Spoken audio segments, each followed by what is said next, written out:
Star Wars, The Courtship of Princess Leia by David Woverton.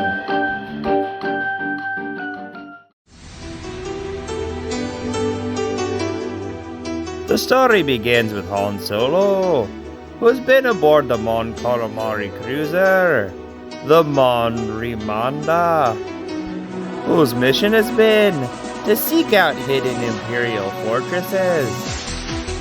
Han is warily returning to the recently captured Coruscant and expecting an end to the long separation from his beloved Princess Leia, who is now the head of the New Republic. When the Mon Remanda pulls out of hyperspace around Coruscant, the crew is shocked to see Imperial Star Destroyers, Hapen battle dragons, and even a Nova-class battlecruiser surrounding Coruscant. Han soon learns that the Hapes cluster has sent a delegation of some kind to the New Republic to meet with its representatives. Once landed on Coruscant and in the Imperial Palace, Han enlists the help of C-3PO to translate and comment on the formal diplomatic reception. Han watches as the Hapes delegation present Leia with a number of stunning gifts from each world in the Hape cluster. Among them, the dozen Star Destroyers Han saw on the way into Coruscant, a Hapen gun of command, a small plant resembling a bonsai, which promotes longevity and intelligence, and the most shocking of all, the hand of Prince Isolde, the son of Ta Chun, the current ruler of Hapes Cluster. When Leia nearly accepts the startling proposal, Han is driven into a frenzy of fear and jealousy. Guided by his desperation, Han wanders into a cantina in the lower reaches of Coruscant and joins a high-stakes sabacc game. When one of his opponents runs out of credit, he offers up real estate instead in the form of Dathomir, a habitable planet. Han excitedly accepts, thinking that winning a planet that he can give to the Alderaanian refugees is a better present than anything Prince Isolde gave her. Han wins the planet and rushes to Leia to tell her the good news. When Leia examines the gift, she points out playfully that Han was conned.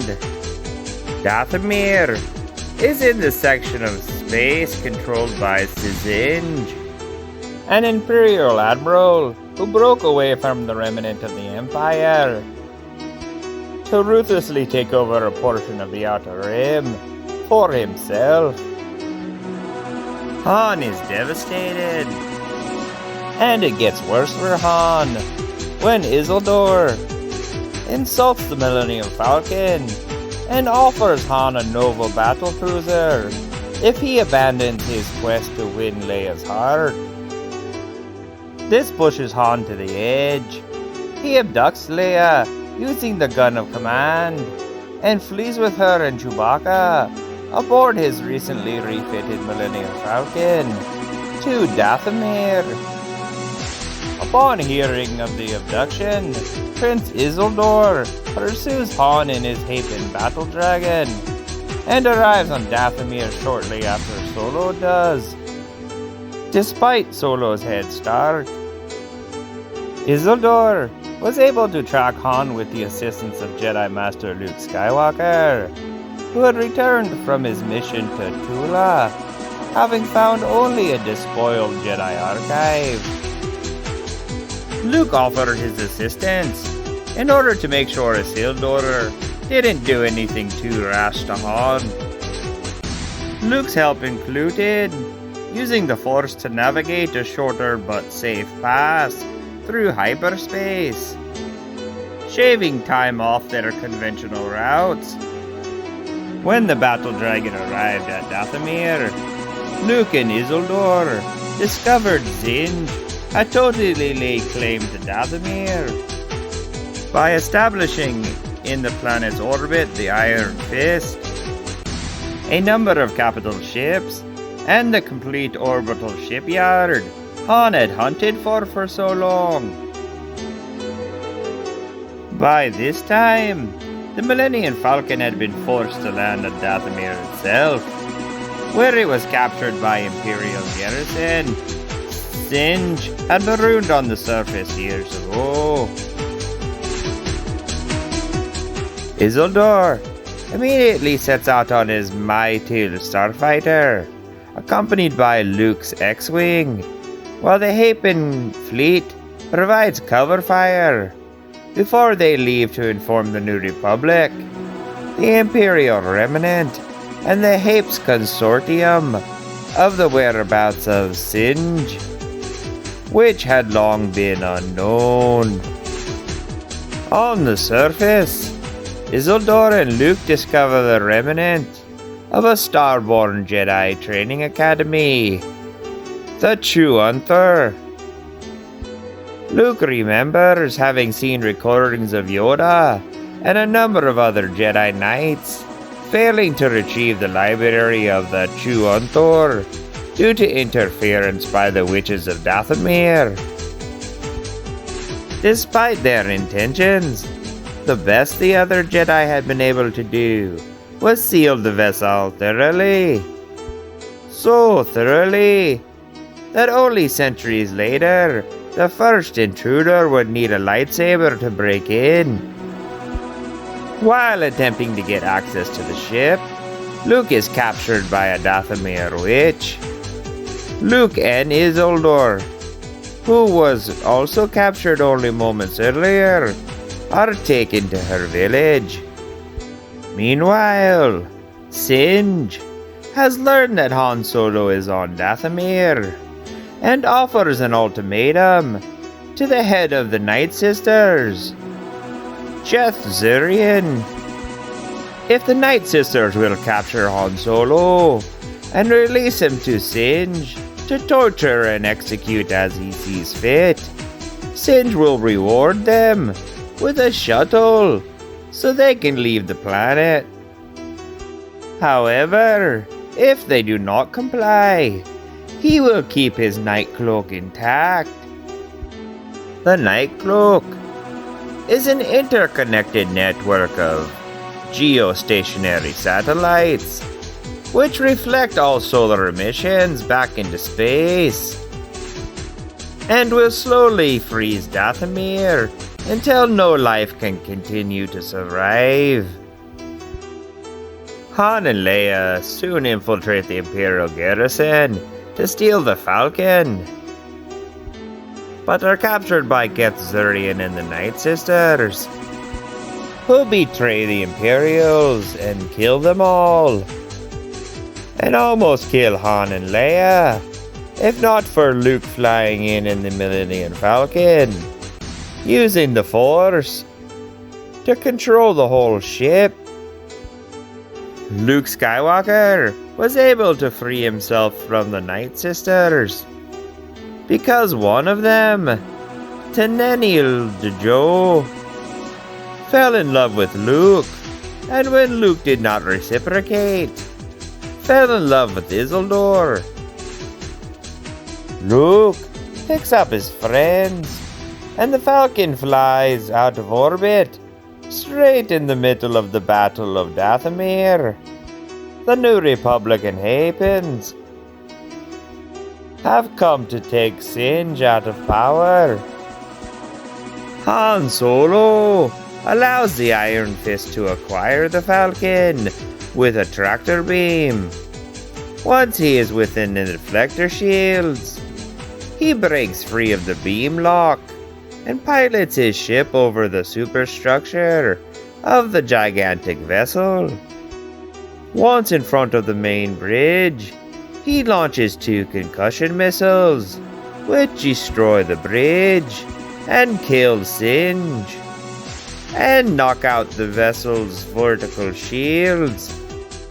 With Iron Fist now completely exposed, the Hapen battle dragons move into position and disable the station. In the face of catastrophic defeat, Singe's empire crumbles. Shortly after, Han Solo and Leia Organa marry, having realized during their intrepid journey together that they do indeed love each other. Isildur also gets a happy ending, as it is revealed that he has fallen in love with his captor, Dena Neil Jojo, and asks her to marry him.